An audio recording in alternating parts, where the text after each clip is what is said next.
We have a gorgeous new face in our kitchen today. Chef Jason Roberts off his bike in the kitchen, ready to cook, do the actual work.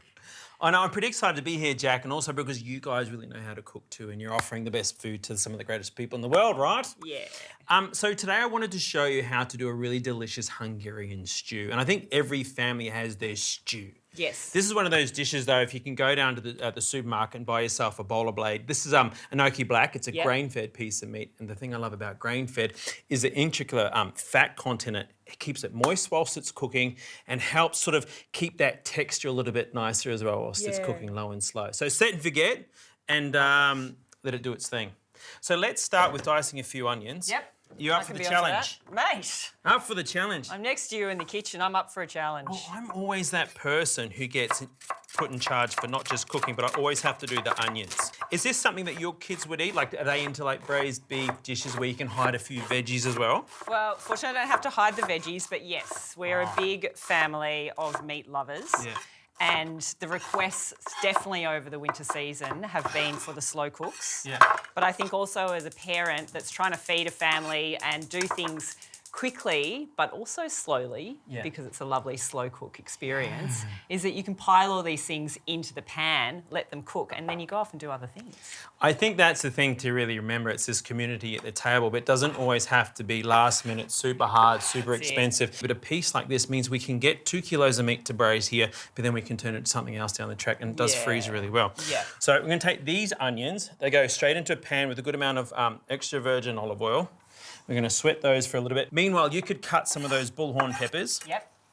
A dish like this as well is tried and true, and it's been around since the 900s. It evolved in the 1600s when, you know, through the Ottoman spice trade, paprika was then taken into Middle Europe. Yes. And so it's very Eastern European, Middle European, but I think outside of all the history, which is important but not that important, it's one of those dishes that can evolve. We can add our own spin on these things too. It's so true. And it's lovely that people do add their own spin on it. What's yours in this instance? My spin on this, I guess, more is I probably add a little bit more paprika than most, because I sort of feel like as I've gotten older, I like bigger flavours. And paprika is delicious. It's not a spicy chilli, but it definitely has a lot of flavour. And this is one of those things that just really elevates. The other thing too is we use fresh bay leaves, and most people probably don't know this. Dry bay leaf doesn't have room in my kitchen. Fresh bay leaf, oh my God, sweet, but used for savoury.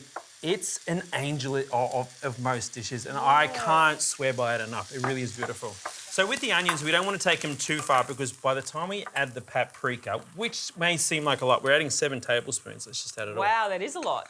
Well, like I said, it's not spicy, but it adds depth of character and a lot of flavour. Yeah. All right. Okay, now we're going to add our Bolar blade. Now, we don't have to brown it. You can if you want, but I find there's very little variance in flavour if you're adding it to the paprika. Yeah. We'll get it moving in. So we are using Bolar blade. It's a big cut of meat from just over the shoulder. But what I will tell you about the Bolar blade is that we can take this, slice it really thin, we can make schnitzel's, we can do stir fries. So there's a lot of different uses, particularly for the Bolar blade. Yeah. But I think anything from the forequarter, personally, is a little bit sweeter than the hindquarter. Yeah, okay. I might get you to start cutting those carrots. Yeah, give me a task. All right, you cut the carrots. I'm going to smash the garlic. You could chop the garlic quite fine, but I sort of like the idea of getting these little nuggets of goodness in the stew. It's like a little Easter egg hunt. Yeah, like I've heard you refer to that before, and I was quite shocked. I don't know if garlic equates to an Easter egg. Ah, really? Well, here's what I do know. In Chefland, yes. All right, here's what I do know, and you know this. Yep. How good is garlic for our insides? Very good. Right. We need garlic for our immune health. It's great for your gut. Feeds all your little happy, healthy gut bacteria. I'm going to add the garlic in now. We can also add the red peppers. So these are a bullhorn pepper. You could also use capsicum as well. So we've removed the seeds straight in. What about your potatoes? Okay, we dice those up as perfectly as you've done those carrots. Right, no pressure. No pressure. We can work on those together. Okay, super important that we keep things moving too, because we don't want that spice to burn, Jack, as well. So we're going to add in our tomatoes. We're going to add in our stock. Now, stock is, I guess, is somewhat important, but you could also use just water. Yeah, because there's a lot of flavour coming from the vegetables. There's lots of garlic in there. Beautiful variety of vegetables that's going to boost all of that flavour. And tomato, you know, can't go wrong in a slow cook with tomato. No, it sort of gives it that nice sort of umami flavour, Yes. right? Bay leaves. Right, bay leaves. Oh, love that smell. So that goes straight in. So once the potatoes and the carrots go into the pot, it's low and slow. Yeah, so whether you cook it on the stovetop or in the oven or in a crock pot, it's low and slow for a long time. Okay, how long's long? All day. Okay, well, we got all day. All right.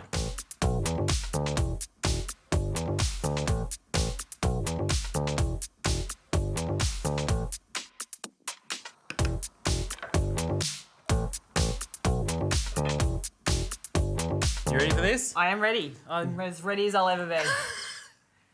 Oh, mate, that looks sensational. Smells incredible. Do you want to add that? You can throw that parsley in. Yeah. And look, let's just go rogue. Let's just give a good dollop of extra virgin olive oil in there, which I just think, like, food evolves in the moment. Yes. And I love the flavour of extra virgin olive oil. Would they traditionally use butter or anything else, or would it be an oil? No, they probably would rely on the fat content, and obviously fat, particularly like extra virgin olive oil, is a luxury, right? So if you've got it, use it. So, to me, you could serve this with buttered noodles or just pieces of fresh bread. There we go. And then a little bit of bread. Yeah, a little bit of bread on the side. Okay, well, no, one each. Just go. No, if I'm eating at home, it's like this. Mate. I like the scent of the bread, but I like eating that last.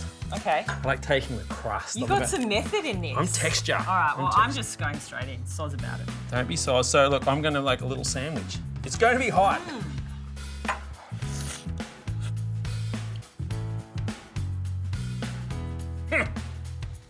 No words.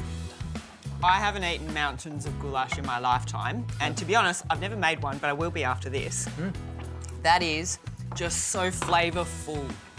It's abundant with flavour, but it's so simple. Basic ingredients. But the real tip and the real hack for me is when you're trying to save money.